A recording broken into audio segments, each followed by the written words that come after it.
কখনো কি শুনেছেন বনের হিংস্র নেকড়ে মানুষের ভাষায় কথা বলছে, আর শুধু কথা নয়, রীতিমতো ইসলামের দাওয়াত দিচ্ছে? অবিশ্বাস্য শোনালেও এটি ইতিহাসের এক বাস্তব ঘটনা।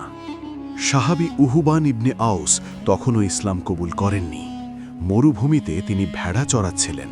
হঠাৎ একটি নেকড়ে ছোঁ মেরে একটি ভেড়া তুলে নিয়ে দৌড়। উহুবান সাহস করে ছুটে গিয়ে নেকড়ের মুখ থেকে ভেড়াটি উদ্ধার করলেন। ঠিক তখনই ঘটল সেই অবিশ্বাস্য মিরাকেল। নেকড়েটি দৌড় থামিয়ে মানুষের মতো হাঁটু গেড়ে বসে পড়ল, আর তারপর বলতে শুরু করল মানুষের ভাষায়। নেকড়েটি বলল, তুমি আমার রিজিক কেড়ে নিলে। উহুবান বিস্ময়ে বললেন, নেকড়ে কথা বলছে? নেকড়েটি উত্তর দিল, এর চেয়েও আশ্চর্যের বিষয় হল, মদিনায় একজন নবী এসেছেন, যিনি তোমাদের জান্নাতের দাওয়াত দিচ্ছেন, আর তোমরা তা শুনছ না। এই ঘটনাই উহুবানকে বদলে দিল। তিনি সঙ্গে সঙ্গে মদিনায় গিয়ে ইসলাম কবুল করলেন।